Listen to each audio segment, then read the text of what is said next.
estava até falando com a minha esposa, né? Essa revista aqui não pode cair nas mãos das pessoas erradas não, viu? Porque se cair na mão dos trambiqueiros que tem por aí, mãos cheias, verdadeira adoração, eles vão pegar esse tema aqui, vão fazer um mercado terrível, né? Porque eles já inventam tantas coisas para fazer arrecadar dinheiro. Já pensou? Mãos cheias para verdadeira adoração. Você tem que encher a sua mão, levar para a casa do Senhor. Vamos ver na palavra do Senhor o que o Senhor nos ensina através dessa lição. Então Levítico, amados irmãos, 23, fala exatamente, né, das festas e do que o povo deveria fazer nessas festas. As festas era uma ordem de Deus, uma ordenança divina para o povo de Israel, e eles tinham um compromisso com Deus. É por isso que você vai encontrar Deus falando assim, ó, as minhas festas, né? Então começava na lua nova e ia até as últimas festas, que eram exatamente as festas das cabanas, dos tabernáculos, e que é essa festa que é maravilhosa aqui. Então os mãos cheias, verdadeira adoração. Quando a gente olha essa questão, na nossa lição aí, no texto de segunda-feira, de 1 Crônicas 29, o autor colocou o amor de Davi e a sua oferta. Davi era um homem que ele ofertava com amor ao Senhor. Então a gente vê que quando a gente oferta ao Senhor, o que Deus quer? Que nós demos ao Senhor de coração. Não é a quantidade que ofertamos, mas é aquilo que nós damos de coração voluntariamente. Pega o exemplo de Jesus lá no templo, observando as pessoas ofertarem. Cada um depositava no gasofilácio grandes quantidades. Jesus falou para os discípulos assim, olha, está vendo aquela viúva ali? Ofertou mais que todo mundo. O que ela deu, a única coisa que ela tinha, a moedinha que ela tinha, ela deu. Ela ofertou de coração, ela deu ao Senhor. Então Davi, ele sabia como ofertar ao Senhor e como agradecer ao Senhor. Ele estava sempre pronto a ofertar ao Senhor. Existiam as festas fixas, né? E crente, a casa espiritual é edificada a Cristo, como diz 1 Pedro, que nós somos a casa de Deus. E o que Deus quer de nós, irmãos, além das nossas mãos cheias, é o nosso corpo como o templo cheio do Espírito Santo de Deus. O que mais Deus quer de cada um de nós? A não ser a nossa vida. Deus quer que nós cultuamos a Ele, glorificamos a Ele, aprendemos da palavra dEle, tudo isso Deus quer de nós, mas Deus quer o nosso louvor, a nossa gratidão. Eu sempre falo, o resumo do culto você encontra em Hebreus capítulo 13, versículo 15, vamos dar uma olhadinha lá para nós vermos o que o escritor aos Hebreus nos ensina nesse capítulo 13, versículo 15. Hebreus capítulo 13, versículo 15, diz assim a palavra do Senhor nosso Deus: portanto, ofereçamos sempre por Ele, quer dizer, por Jesus Cristo, a Deus sacrifício de louvor, isto é o fruto dos lábios que confessam o seu nome.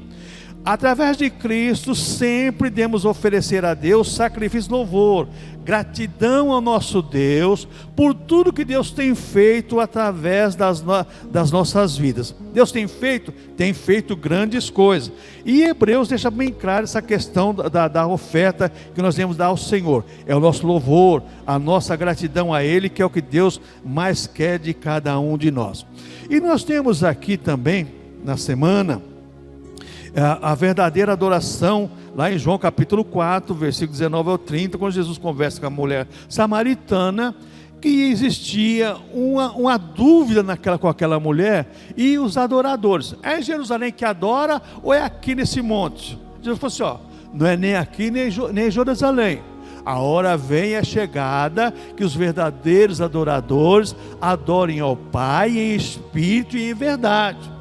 Então Deus quer que nós adoremos a Ele através do Espírito Santo.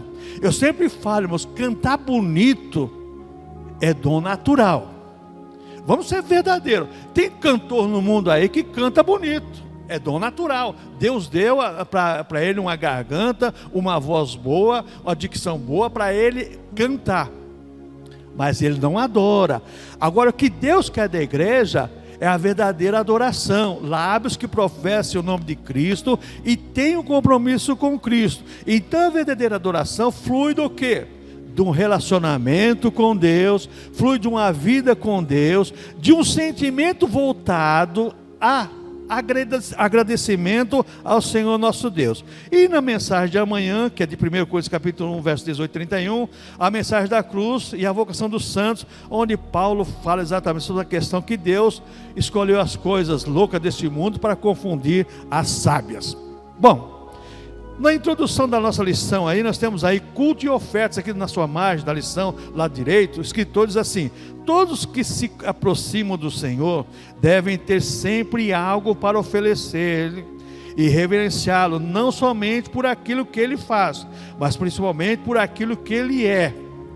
Então, se recebemos de Deus, vamos agradecer a Deus. Mas eu não tenho dinheiro, mas Deus te deu fôlego de vida. Eu não tenho oferta, mas Deus quer a tua gratidão. Nós temos motivo para agradecer a Deus. Preguei aqui na quinta-feira sobre isso. Nós temos motivos demais para agradecer a Deus. Acordamos de manhã, estamos respirando, glória a Deus. Tomamos nosso café, glória a Deus. Pegamos a nossa condução, glória a Deus. Vamos trabalhar, glória a Deus. Todo motivo para agradecer a Deus. É isso que Deus quer de cada um de nós, porque isso chama-se culto individual. Aqui é um culto coletivo. A eclésia, a Assembleia dos Santos, como é chamada no Novo Testamento, a igreja, eclésia, Assembleia dos Santos, ou reunião dos santos, é onde o povo salvo se reúne para glorificar a Deus. Mas nós temos nosso culto individual. Cada um de nós devemos cultuar a Deus sinceramente, de coração, por aquilo que Deus é, e não por aquilo que Deus faz. Mas nós temos a tendência, irmãos, infelizmente, o ser humano tem a tendência de cultuar a Deus pelo que Ele faz. Se eu recebo uma grande bênção, eu vou cultuar a Deus porque eu recebi aquela grande bênção. Não faça isso. Agradeça a Deus também, mas cultue a Deus pelo que Ele é, que Ele pode fazer muito mais do que pedimos, do que pensamos, diz a palavra de Deus. É isso que Deus quer de nós, irmãos. Cultuar a Deus, essa revista nos ensina muito. Fala assim, essa revista nos ensina a como cultuar a Deus com gratidão. Porque existe o culto que a pessoa cultua a Deus com ingratidão. Por quê? Vai cultuar a Deus por aquilo que Deus fez. E não é o que Deus quer de cada um de nós. Deus quer cultuemos a Deus pelo que Ele é. Nosso Salvador, nosso Senhor, nosso protetor, nosso guia. Tudo isso. Se formos colocar adjetivos no que Deus faz por nós, a lista é interminável. E diz mais aqui na margem direita aqui do culto e oferta: Deus é soberano. Tudo provém de suas mãos. 1 Crônicas 29, versículo 12, 14, 16. Ele é quem cria as condições necessárias para que o ador preste a sua oferta. Eu gostei muito dessa frase. Ele é quem cria as condições necessárias para que o adorador preste a sua oferta e assim o faça com abnegação. Deus te deu para você dar. Lembra que Paulo diz lá em Atos capítulo 20, melhor coisa é dar do que receber? Atos 20, 35, Jesus falou para Paulo, melhor coisa é dar do que receber. E eu sempre falo, irmãos, como é gostoso você poder dar alguma coisa para alguém que necessita. Como é gostoso, você se sente bem com isso. E Jesus exatamente explicou para Paulo isso, que Paulo estava preocupado. Não, Paulo, melhor coisa é dar do que receber. Você está dando sempre o que você tem. Então é Deus que nos proporciona todo as condições de nós cultuarmos e ofertarmos a Ele. E diz mais o autor aqui: cultuar é oferecer a vida e os bens a Deus para a sua obra. Oferecemos a vida ao seu serviço e o serviço ao próximo. É a koinonia, a comunhão dos santos, e a oferta para que, como vamos ver aqui na lição, sobre a questão de sustentar os órfãos e as viúvas.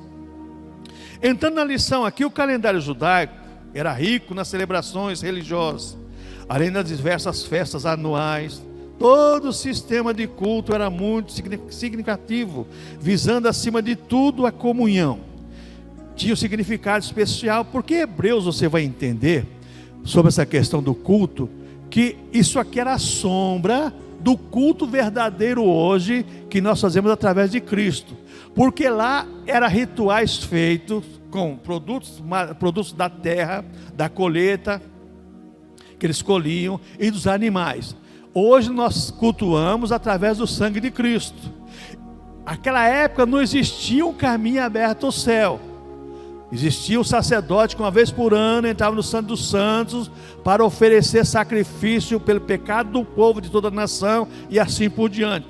Hoje o caminho está aberto, o véu do templo se rasgou e cada cristão que é um sacerdote hoje, porque Pedro, capítulo 2 de 1 Pedro, deixa bem claro: vós sois sacerdócio real, nação santa, povo de propriedade exclusiva de Deus, chamado para as boas obras. Então nós somos sacerdotes, nós podemos oferecer a Deus nosso culto, nós podemos oferecer a Deus a nossa gratidão.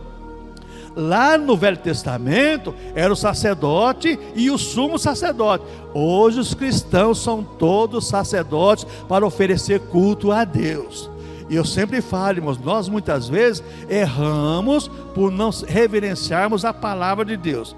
Diz mais o autor da lição aqui: o adorador não só participava estando presente aos serviços religiosos, mas também com produtos da sua renda agrícola, pecuária, etc. Era uma forma de gratidão e de ação de graças. Ninguém poderia vir diante do Senhor com as suas mãos vazias. Se não existissem ofertas, também não existiriam sacrifícios. E sem sacrifício era impossível estabelecer a comunhão com o Criador. Vamos hoje estudar o significado das ofertas como parte do culto. As pessoas davam como oferta ao Senhor, para o sacerdote sacrificar ao Senhor. Hoje o nosso sacrifício é a cruz de Cristo, é o sangue de Cristo, derramado por nós na cruz do Calvário. Nós não precisamos mais trazer eu colhi 100 quilos de quiabo, vou dar 10% para Deus, não. Nós trazemos nosso culto, a nossa adoração, trazemos o que nós ganhamos, o nosso dízimo e as nossas ofertas, tudo isso aí é outra coisa, faz parte do culto também. Dízimo e oferta faz parte do culto, mas aqui as ofertas eram dadas para sustento, primeiro para oferecer a Deus pelo próprio doador, a oferta era dada, a pessoa dava porque ele pecou e precisava do sacrifício do sacerdote oferecer a Deus, porque o sacerdote era intercessor entre o povo e Deus, porque o povo escolheu isso lá no monte, quando receberam a lei de Deus, que falaram para Moisés: fala você com ele, nós não queremos ouvir não, o que você falar nós obedecemos. Hoje não, hoje cada cristão tem acesso a Deus, é o sacerdote, é diferente. Então vamos caminhar aqui: oferta incondicionalmente. Várias modalidades de ofertas foram instituídas no culto judaico para diferentes ocasiões. Não era permitido comparecer de mãos vazias perante o Senhor. Está lá em Deuteronômio capítulo 16, versículo 16, que nós vamos ler. Deuteronômio capítulo 16, versículo 16.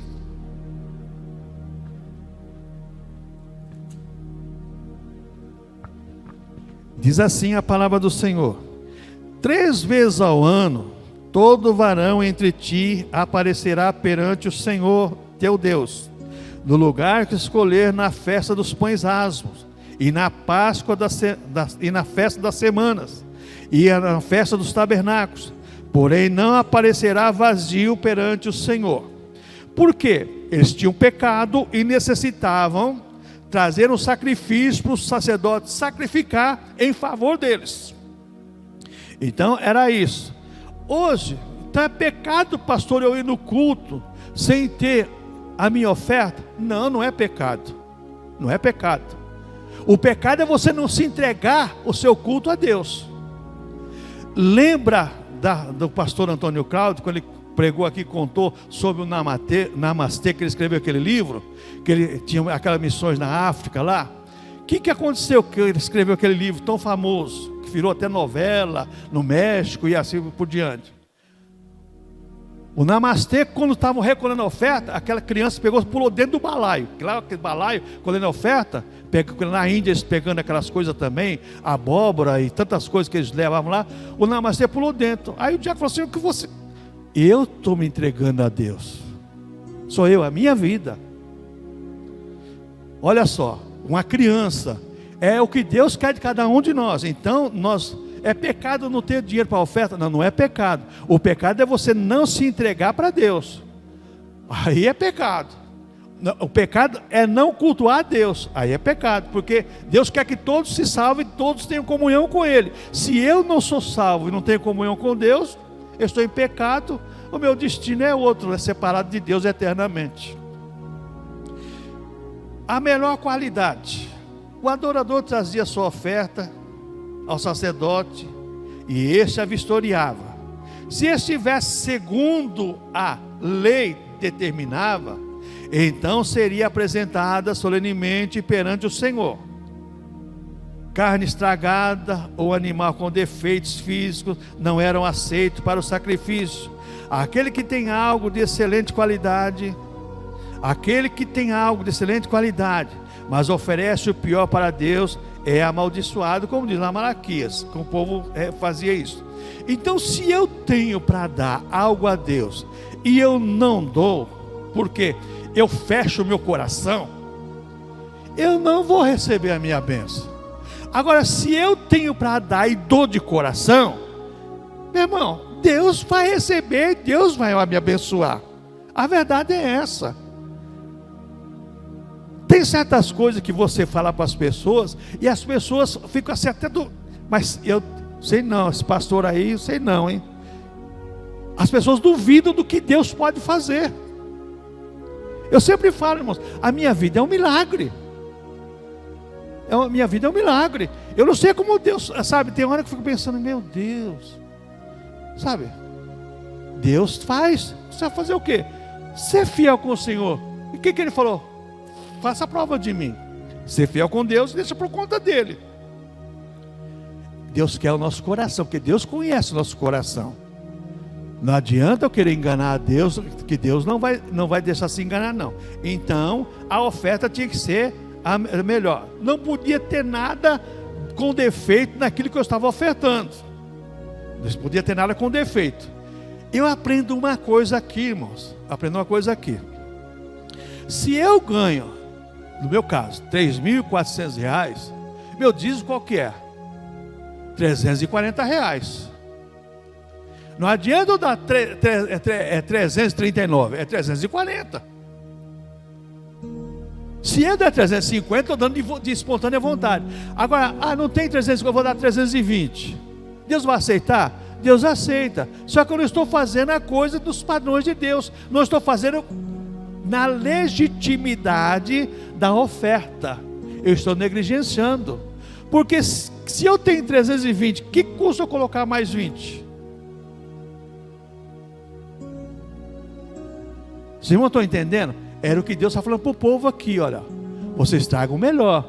Lembra o que aconteceu com os filhos de Eli?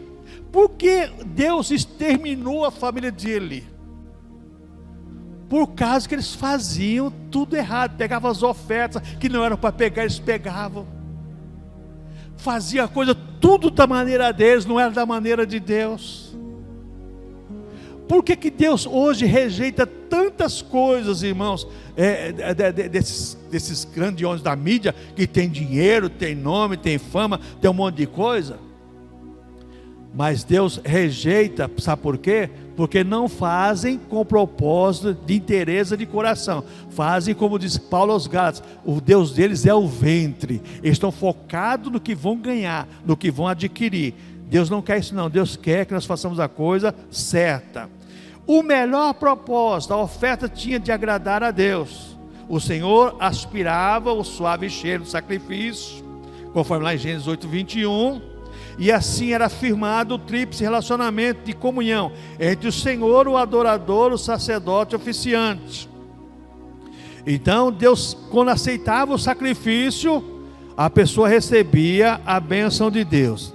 Então, quando nós olhamos aqui essa questão da oferta, nós temos que tomar muito cuidado para não perdermos esse foco. Eu não estou dando para a igreja, eu estou oferecendo à igreja, mas eu estou dando ao Senhor, porque aqui deixa bem claro, tríplice relacionamento entre o Senhor, o adorador e o sacerdote. Eu estou dando para Deus por vias de outras mãos. Eu dou meu dízimo, eu não quero nem saber o que o presbitério faz, eu dizimo no presbitério. Eles têm uma diretoria lá. Se eles fizerem a coisa errada, o problema é deles. A minha obrigação, como eu sou um dos cabeças da equipe de comissão de exame de contas, o relator da equipe, final de ano, fazer uma vistoria, um pente fino. Mas que eu vou questionar como é que gasta, como é que não gasta? Não, é outra coisa. Agora, ai de quem pega os dízimos de oferta do Senhor e fazem o que eles querem fazer. Hoje pode estar muito bem, irmãos. Mansões, carrões, iates, né? Barco não sei quantos pés para pescar em alto mar. Mas para que pastor? O pastor não é apóstolo, né? Para que algum apóstolo quer um barco não sei quantos pés para pescar em alto mar? Só para pagar, só de estacionamento na Marine lá, paga acho que é 12 mil reais por mês, só de garagem. Gente, aí depois quando as matérias nos jornais ou na internet, aí as pessoas ficam bravas. Não, irmãos, isso está errado, isso está errado. Isso aí era oferecido lá no templo, para o quê? Para ajudar os necessitados. Por que nós damos oferta e dizimamos? Para ajudar os necessitados. É que nem o nosso presbitério. Nosso presbitério ajuda os pastores que estão afastados por doença. Nós temos o nosso evangelismo, o DEMIP, Departamento de Missões, que está sustentando 2 igrejas, que também é um milagre, irmãos. É um milagre também. Porque são coisas, sabe, que você começa a olhar e fala, meu Deus, que o Departamento de Missões, se tem uma coisa nas igrejas que sofrem, é Departamento de Missões. Missões sofre. E você quer sofrer também, trabalhe com missões. Então, outra coisa nós vemos aqui, sobre a questão da entrega incondicional. Implicava, consagrar algo ao Senhor implicava a entrega incondicional de pessoas, coisas, viveres, animais. Entrega absoluta. Eu venho cultuar a Deus, eu me entrego a Deus. Tem um louvor que os jovens cantam que às vezes eu fico pensando, né? Eu me rendo aos teus pés. Pensa nessa frase. Eu me rendo aos teus pés. Quer dizer, eu fico submisso aos pés do Senhor ali. Irmãos, é forte, como diz os jovens, né? É forte. Eu me rendo aos teus pés. Eu fico submisso ali aos pés do Senhor. Será que isso é verdade? Será que nós paramos para pensar nisso? É isso que Deus quer de nós, irmãos. Lembra o caso lá na casa do Simão lá? Festa, né? Todo mundo, Jesus convidado. Aí chega a Maria lá, chorando. Chegou aos pés do Senhor, as lágrimas caíram nos pés do Senhor, ela enxugava com o cabelo. Aí o Simão, né? Se esse for o profeta, sabia quem era. Simão, fala, mestre. Todo demagogo está pronto, né? Fala, mestre. Ele falou: Simão, cheguei na tua casa, você não me deu ósculo santo, você não me deu água para lavar os pés, você não me deu óleo para ungir. Todavia essa, desde quando entrou aqui, não cessa de regar os meus pés com lágrimas e enxugar com seus cabelos. Aí contou aquela parábola, né? Que Jesus falou assim: olha, um devia tanto, seu Senhor perdoou. Outro devia tanto, o Senhor perdoou. Quem que você acha que mais ficou agradecido, Simão? Quem mais perdoou. É verdade. É verdade. A quem mais perdoou, mais é grato ao Senhor. adoração é gratidão. Maria chorava aos pés do Senhor em gratidão que Jesus tinha feito por ela. A mesma coisa somos nós, irmãos. Cultuar com gratidão. O Simão estava todo feliz que Jesus estava lá presente na casa dele para o banquete. Mas não se preocupou no principal, receber o Senhor Jesus Cristo com critério como deveria receber. Não tinha feito o dever de casa. Culto é fazer o dever de casa, de cada um de nós. Não é o meu irmão. Por isso que eu não gosto dessa coisa. Olha para o teu irmão, diz para o teu irmão, fala. Não. Para mim, Jesus, eu. Paulo usou esse sistema de sacrifício da antiga aliança para ilustrar a dedicação da vida do crente. É o que eu estou falando aqui. Paulo usou esse sistema de sacrifício da antiga aliança para ilustrar a dedicação da vida do crente. A conversão genuína põe-nos na qualidade de sacrifício vivo, santo e agradável a Deus. Romanos 12:1. Apresentei o vosso corpo como sacrifício vivo, santo e agradável a Deus, que é o vosso culto racional. Está na mente, está no coração. Então é exatamente isso que Paulo usou. Torna-nos propriedade exclusiva de Deus. Não somos de nós mesmos, como Paulo deixa bem claro isso. Cada dia temos que estabelecer novos padrões de vida. O exercício da renúncia deve ser permanente e a cruz tem que ser tomada dia a dia. A renúncia deve ser permanente. Irmãos, nós muitas vezes, e eu sempre falo, conversão é cotidiana. Eu me converti no mês de abril de 1900 e... Espera aí. Você não se converteu hoje? Tem alguma coisa errada. A regeneração é um ato único.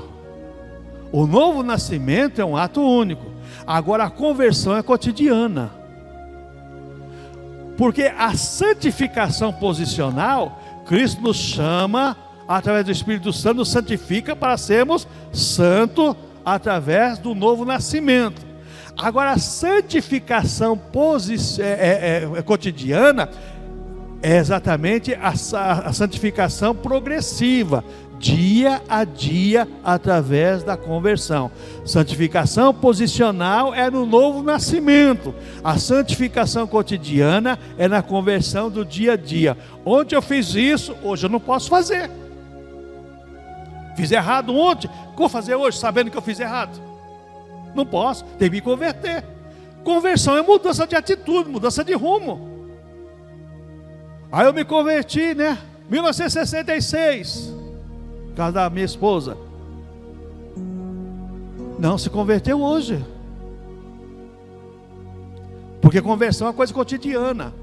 É o que Paulo ele cansou de ensinar isso, mas as pessoas não assimilam essas coisas. Acho que a conversão é um ato único. A pessoa levantou a mão, aceitou Jesus. Quantas pessoas você já viu levantar a mão para Jesus e não permanecer na igreja? Só permanece quem nasceu de novo, irmãos. Nasceu de novo é nova criatura. Por isso que Paulo deixa lá bem claro em 2 Coríntios 5,17. Quem nasceu de novo lá? Que ele fala assim: quem está em Cristo, nova criatura é, as coisas velhas se passaram, tudo se fez novo. A conversão cotidiana vai moldando a pessoa. O ser humano, irmãos, é como uma pedra preciosa.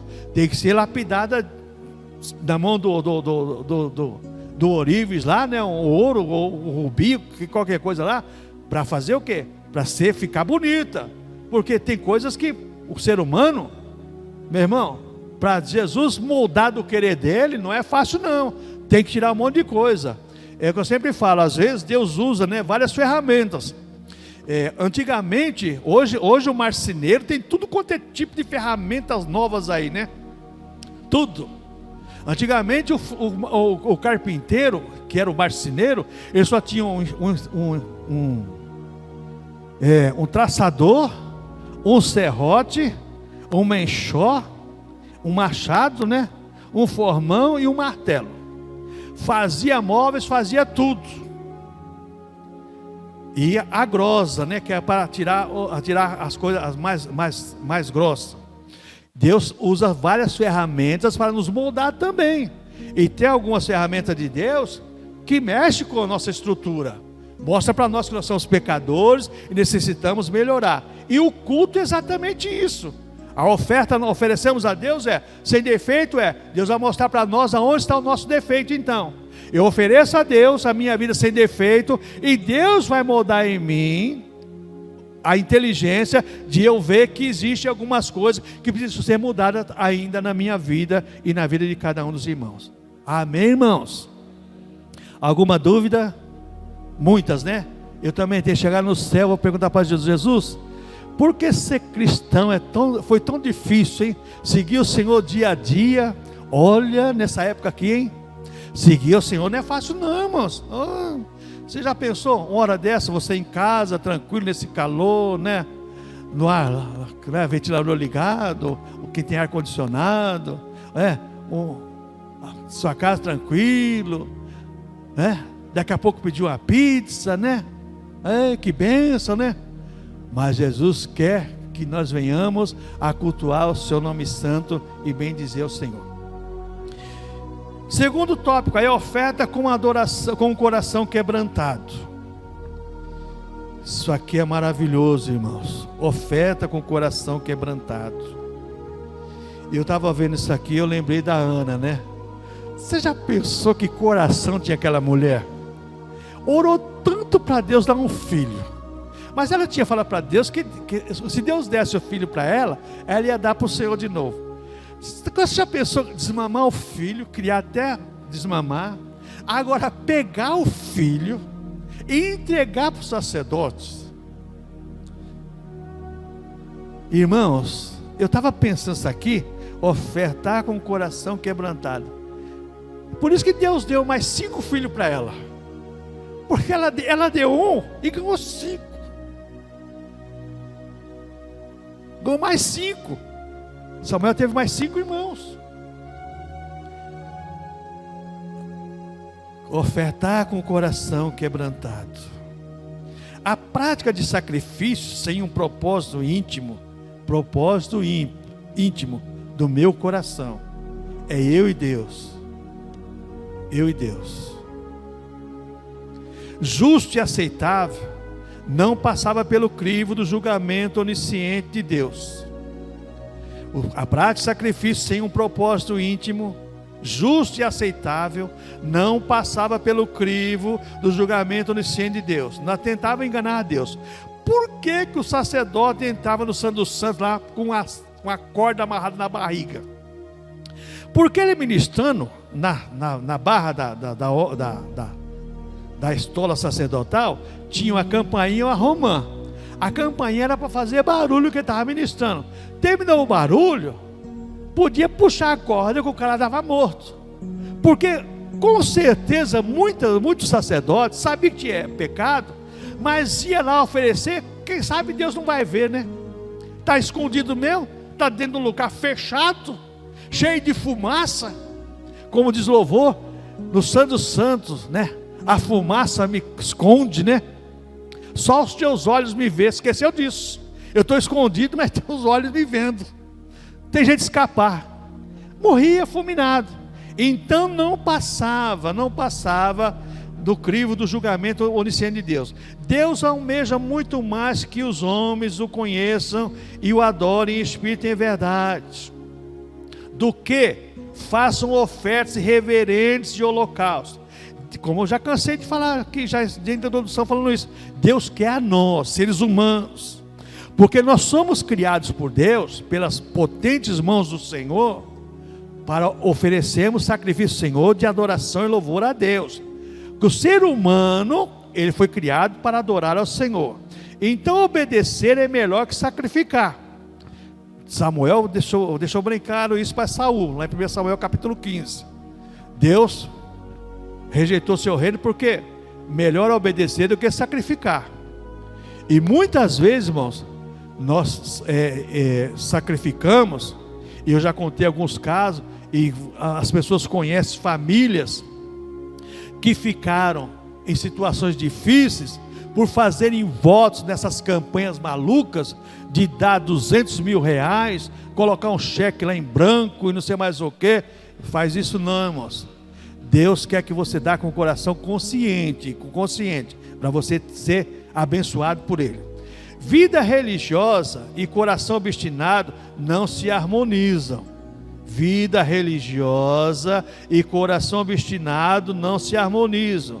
O que o Senhor espera de nós é um espírito quebrantado e coração compungido e contrito. O coração obstinado, a pessoa age de uma maneira e pensa de outra. Deus não quer isso não. Deus quer, como diz Salmo 51, coração quebrantado e contrito, Deus não despreza não. Porque o Senhor se agradou da oferta de Abel e rejeitou a oferta de Caim. Às vezes as pessoas lêem alguma coisa e eu já ouvi pregadores falar assim: irmãos, Caim foi rebelde, ele levou para o Senhor do fruto da terra. Espera aí, não tem nada a ver uma coisa com outra. Foi isso que Deus não rejeitou a oferta de Caim porque era da terra. Pronto. Aí, olha só.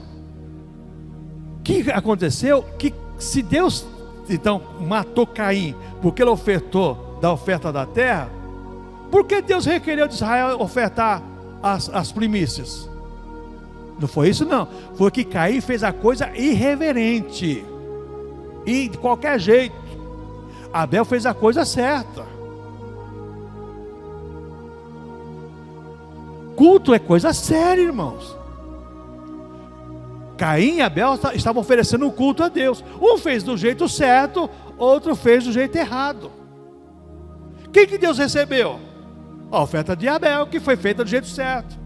Não é porque ele ofereceu o cordeiro, escolheu lá, ele está certo, escolheu o melhor para Deus. Mas o Caim, se ele tivesse pegado as primícias realmente, e existe até um filme sobre a oferta de Abel e Caim, que é colocar lá que ele vai medir a semente que ele ia dar para Deus, e ele pega o resto e joga dentro do saco. Ele não coloca tudo que ele devia dar, ele não coloca tudo que ele deveria dar.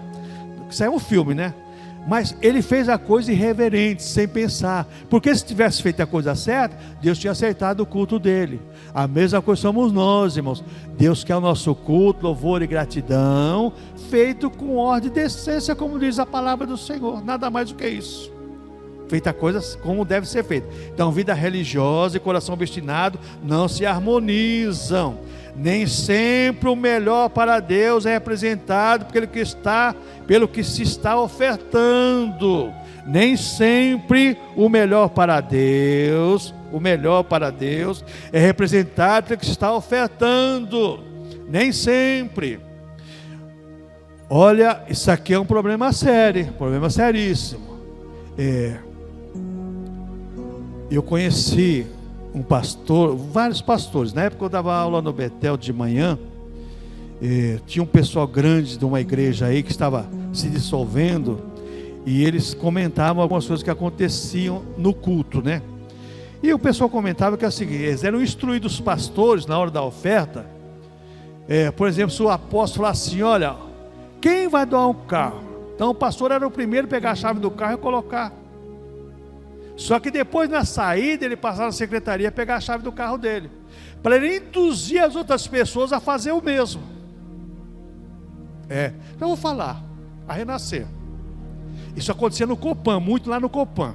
Porque o Copan, na época, era o caixa forte da Renascer. Porque ali só tinha magnata, lá no Copan. Aí tinha gente boa de grana. Então eles ganharam dinheiro adoidado ali. E eles faziam isso. Quem vai dar tanto? Aí o camarada pegava, fazia um checão, jogava lá, só que ele pegava depois. Aí o outro falando: Deus, também vou dar. Nem sempre o que você está vendo que é o melhor para Deus. O melhor para Deus é o que está dentro do seu coração. É como a viúva pobre lá, deu a moedinha, Jesus falou: está vendo só? Ela deu o melhor. Deu tudo que ela tinha de coração, colocou aqui, ó. Então é exatamente isso. Então, muito cuidado. O propósito interior, o coração puro e a fé convincente de Abel fizeram a diferença. O propósito interior, já falei sobre isso, não foi a questão da ovelha, mas foi a questão do propósito do coração dele. Coração puro e a fé convincente fizeram a diferença. Vamos fazer a diferença no nosso culto, quando nós cultuarmos ao Senhor em espírito e em verdade de coração. É por isso que eu detesto os animadores de auditório. Vamos dar glória a Deus, irmãos. Não faça isso, que é pecado, irmãos. Isso é pecado. Obrigar os outros a dar glória a Deus. Glória a Deus é uma coisa voluntária, tem que fluir de dentro. É lá de dentro. Glória a Deus, sai lá de dentro. Aquela coisa que é espontâneo. Agora obrigar a pessoa a dar glória a Deus. Diz para o seu irmão, fala para o seu irmão. Irmãos, isso aí é animador de auditório. Isso aí não é cultuar a Deus. Isso é estimular a pessoa ao emocional. E tem um detalhe, o emocional pode ser elevado, mas só que o emocional é momentâneo. Acabou o culto, acabou. Agora, quando o culto é voltado a Deus, do meu interior, do interior do meu coração, do meu sentimento, da minha alma, irmão, vai durar. Tem cultos que são inesquecíveis. Tem cultos que você faz, de vez em quando você lembra e fala assim, meu Deus. Sabe que você, esses dias eu estava lembrando com o irmão, nós conversamos por telefone. O João Pedro vai lembrar, era criança, mas vai lembrar aquele culto lá daquele ginásio no Maristela lá, o culto que o pastor Juvenal pregou no domingo à tarde. Irmãos, parecia que o céu desceu dentro daquele ginásio. A coisa assim que você fala assim, meu Deus, sabe? Você fala assim, Jesus, que coisa maravilhosa, né? É algo que acontece que você fala assim, poxa, por quê? Domingo à tarde. Foi no carnaval, né? Foi culto sábado, domingo, segunda e terça. Domingo à tarde, domingo de carnaval, o pessoal cultuando a Deus. Bom, Deus manifestou a glória a Deus, por quê? As pessoas estavam ali para cultuar a Deus.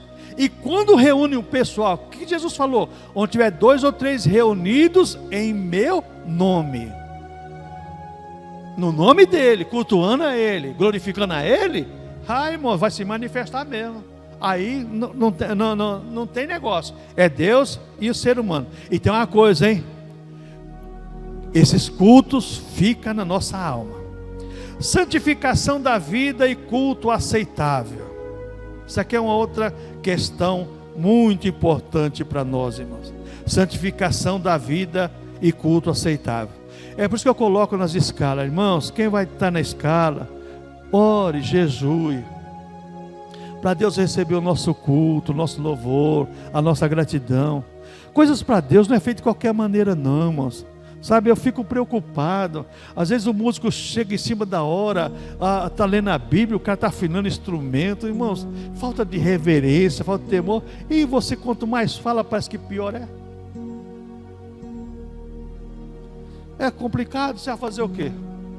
Mas um dia eles aprendem, né? Um dia aprende. Tem que fazer o quê? Um dia aprende. Mas vamos caminhando aqui. Toda oferta, toda oferenda associada à iniquidade era considerada abominação. Isaías capítulo 1, Isaías começa, irmãos, vamos dar uma olhada nesse texto. Isaías capítulo 1, porque esse texto, para muita gente, é muito pesado. Nossa, Isaías pegou pesado. Não, mas Deus mandou o profeta dizer para o povo exatamente o que Deus estava pensando nesse povo. Olha o que Deus fala aqui através do profeta Isaías. Capítulo 1, versículo 1, para nós lermos até o versículo 7. Visão de Isaías, filho de Amós, o qual ele viu a respeito de Judá e Jerusalém, nos dias de Uzias, Jotão, Acás e Ezequias, reis de Judá. Olha, o povo de Deus, as 2 tribos escolhidas, que tinha sacerdote, tinha levita lá, o templo de Jerusalém, as 2 tribos. Ouvi, ó céus, e prestas ouvidos tu, ó terra, porque fala o Senhor, criei filhos e os aos seios, mas eles prevaricaram contra mim. Olha a comparação que Deus faz agora. Isso aqui mexe comigo, irmãos. Porque sabe, é uma verdade tremenda. Versículo 3. O boi conhece o seu possuidor, ou o seu dono, e o jumento a manjedoura do seu dono. Mas Israel não tem conhecimento, o meu povo não entende. Olha o que Deus fala. Olha o que Deus fala. Ainda, ai da nação pecadora, do povo carregado da iniquidade, da semente maligna, dos filhos corruptores. Deixaram o Senhor, blasfemaram o Santo de Israel, voltaram para trás. Porque sereis ainda castigados, se mais vos rebelareis. Toda a cabeça está enferma e todo o coração está com o coração fraco. Desde a planta do pé até a cabeça, não há nele coisa sã, senão feridas e inchaços, e chagas podres não espremidas, nem ligadas, nem nenhuma delas amolecida com óleo. A vossa terra está assolada, e as vossas cidades abrasadas pelo fogo, a vossa região, os estranhos as devoram em vossa presença, e está devastada como em uma subversão de estranhos. Irmãos, é coisa seríssima. Deus comparou essa nação, os seus filhos, o povo de Israel, o povo de Judá, a tribo de Benjamim, o povo de Deus, porque eles tinham se afastado de Deus. Pior do que o boi, pior do que o jumento.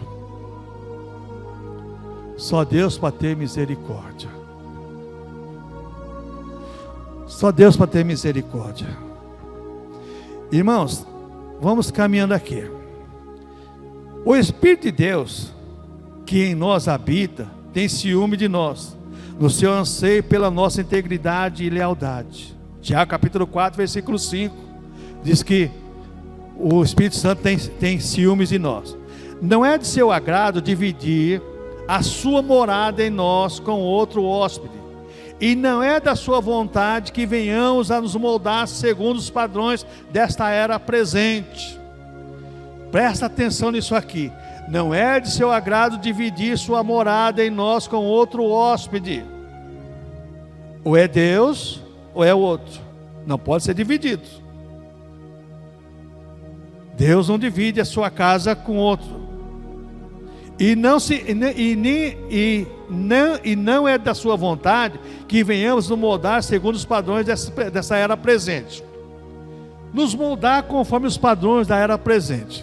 Eu sempre falo, nós vivemos em um mundo, mas não convivemos com o mundo. Estamos nesse mundo, mas não somos desse mundo. Como que é isso, pastor? Somos estrangeiros e peregrinos aqui.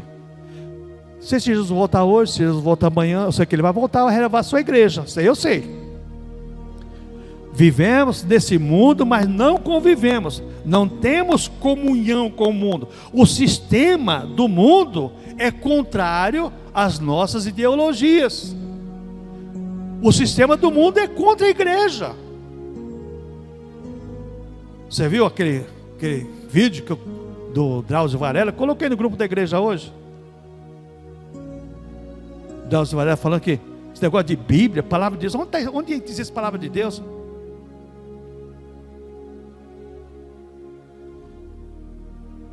É complicado. Esse é o sistema. É o sistema, está aí. Louquinho para tomar conta, para acabar com a igreja. Que acabou com a igreja, acaba com a família. Acabou com a família, acaba com o sistema, com a sociedade e acabou com o Estado. Aí vira terra de ninguém. Vira terra de ninguém. Ser amigo do mundo é tornar-se inimigo de Deus. Tiago 4,4. Não se pode servir a dois senhores. Lucas 16,13. A melhor opção é a entrega integral e incondicional ao Senhor, nosso Criador e sustentador. 1 Tessalonicenses 5,23, que deixa bem claro isso: corpo, alma e espírito. Entrega, a melhor opção é entrega integral e incondicional, corpo, alma e espírito. Jesus só quer o coração, não quer coração, Ele quer o fígado, quer o rim, quer o pulmão, quer tudo. Jesus quer tudo, o nosso cérebro, Jesus quer tudo. Na legítima manifestação de adoração do do Velho Concerto, ou do Velho Testamento, além das mais perfeitas porção, era necessário também ter atitudes íntegras e honestas. Além da entrega, atitudes íntegras e honestas, além de propósitos interiores corretos e aceitáveis. Está os textos bem claros aqui, Isaías 26:3 e Salmo 34:18. Lá de dentro, está sujeito, isso que eu estou fazendo vem lá do meu interior, é o meu sentimento, é a minha alma, é o meu coração, é a minha mente. Ninguém está obrigando, ninguém está me mandando, eu estou fazendo voluntariamente isso. Terceiro tópico da nossa lição: embora pequena, coloque sua oferta nas mãos de Deus. Já falei sobre isso. Não tenho 10 reais. Eu conheci um obreiro que eu, quando sentava perto dele, eu tinha vergonha, né, de ofertar, porque na época a gente ofertava, né, ainda não era o real ainda, era cruzeiro, né? Você ofertava 10 cruzeiros, 20 cruzeiros, né? Ele ofertava 100, 200 cruzeiros, né? Aí depois a gente ficou sabendo quem era o camarada, né? Depois que ele foi preso, né? Aí ficou sabendo quem era o camarada, né? Quer dizer, eu olhava, ele fazia questão de pegar aquela nota maior que tinha assim e colocar dentro da... Falar, Jesus abençoe esse irmão, né? Você fica constrangido, né? Está do seu lado, né? Você coloca, então você constrange. Mas depois fala assim, nossa rapaz, olha só. E o camarada hoje é pastor nos Estados Unidos. Pastor lá. Está bem lá em Miami, é uma benção. Não conheço, mas deve ser uma benção, né? Porque o pessoal que vai daqui para lá, né? Olha, eu conheço os 3 ou 4. Tá tudo bem lá, hein? Olha, só Deus para ter misericórdia, né? Só Deus para ter misericórdia. Ainda bem que Deus ainda pode salvar uma bênção dessa, né? Deus pode salvar ainda, pode tocar. E tomara que salva mesmo. Então, embora pequena, coloque a sua oferta nas mãos de Deus. No sistema de sacrifício determinava a lei que ninguém comparecesse perante Deus das mãos vazias. Você não tem dinheiro, não tem nada, tem rolinha aí, ó, pombinha, que essa rolinha marronzinha que tem na rua aí, ó. Pega uma dessa daí, leva lá para o sacerdote oferecer para você. Você vai pagar o pecado. Só que você não pagar, ela pagava para você. Que essa coitadinha da rolinha, né? E quando eu era criança lá no interior, eu matei muito para comer frita, né? Isso aí, lá no interior, o pessoal matava para comer frita, né? Fritava a bichinha e comia, né? Mas que pecado tem? Então o sacerdote pegava e solava com a unha o pescoço da bicha, jogava o sangue no altar lá, pagou o sacerdote, pagou o pecado do camarada. Olha só, Deus preparava até os pombinhos para o camarada ofertar. Tudo Deus prepara para nós, tudo Deus prepara. Veja bem, para esses fixou a norma de ofertar 2 rolinhas ou 2 pombinhos. Levítico capítulo 5, versículo 7. 2 fatores eram levados em consideração nessa época: a oferta e o propósito íntimo do adorador. Propósito, veja bem, 2 fatores eram levados em consideração nessa época: a oferta e o propósito íntimo do adorador. Com o propósito digno e com a finalidade de adoração leal, a dádiva, por mais significante que fosse, tendo sido divinamente consagrada e oferecida ao Senhor, seria aceita, bem como o ofertante seria abençoado. Na proporção do valor, não significava nada para Deus. O que significava era o que estava dentro da pessoa, no coração da pessoa, de sentimento de alma. A pessoa estava dando, ofertando ao Senhor, ele estava recebendo também de Deus a gratidão por aquilo que a pessoa tinha feito para Deus. Nós cristãos temos muito a oferecer ao Senhor: nossos corpos como sacrifício vivo e santo, sacrifício de louvor, Hebreus 13:15, ações de graças, nossas ofertas e contribuições. Mas cada ato de entrega presta atenção nisso, irmãos. Mas cada ato de entrega tem de ser feito com sinceridade, em santidade e louvor. Tem que ser da tua alma, do teu espírito e com a nossa gratidão. Esse é o sistema de culto que Deus exige da igreja hoje. Cultuarmos a Deus, gratos ao Senhor. Primeiro eu sempre falo, grato pela salvação, grato pela vida, pela nossa família, pelo nosso lar, grato por tudo que Deus tem feito, né? Por isso que aquele louvor é tão importante, por tudo que tem feito e tudo que vai fazer. Tudo que Deus fez e vai fazer, somos gratos por tudo. Já antecipadamente agradecendo a Deus por tudo que Deus tem feito em nosso favor. Amém, irmãos? Que Deus nos ajude a cultuarmos a Deus em espírito e em verdade.